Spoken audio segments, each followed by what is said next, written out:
Yes, Talisa, of course, the National Hurricane Center has now increased that disturbance in the Gulf of Mexico as a 40% chance of development within the next 5 days. But as we look at the current situation, we are seeing some convection going on across Mexico. However, the latest models here not really seeing too much impressive anything across the southern Gulf there. We were dealing with some flare-up of that disturbance, but now it's kind of looks like it's taking a weakening effect as we go into tonight and tomorrow. Of course, the National Hurricane Center has that 40% chance of development within the next 5 days, so we're going to have to keep an eye on this area pretty closely as we are still in hurricane season. They, of course, are now calling it Invest 92L in the southern Gulf there. As we look at the weather models, not really showing much impressive. They're kind of all over the place, not really showing an agreement and track of where this is going to go. So definitely still very uncertain on the situation within the next 5 days with this system that's in the southern Gulf. So we're going to have to keep an eye on it. Of course, our global weather models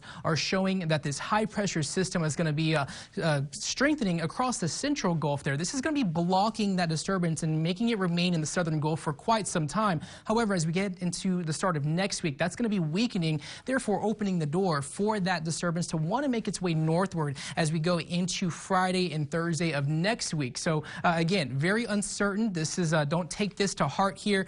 So this kind of just take this as a grain of salt, as our GFS and European models are showing that this could potentially head towards Louisiana, Mississippi, or Alabama there. But definitely going to bring us some increasing tropical rain chances going into next week. But as we look at the situation, we could get some increased tide out of this going into the middle of next week. But right now, mostly quiet and still rather humid. 82 in McAllen, winds out of the southeast at 9 miles an hour. As we look at Brownsville is still a little bit on the warm side, 81 right now with those winds on the lighter side. We were dealing with some breezy conditions earlier this week, but now we're seeing those winds between 7 and 8 miles an hour across the valley there out of the southeast as we go into tomorrow. Those muggy conditions still going to be the case for the next 24 to 48 hours. We're seeing those dew points in the upper 70s to low 70s here, so definitely seeing some muggy and oppressive weather conditions, all thanks to that humidity. As we look at the across the state of Texas, we have that high pressure system that was situated out towards West Texas. This is what was keeping conditions quiet and calm for much of Texas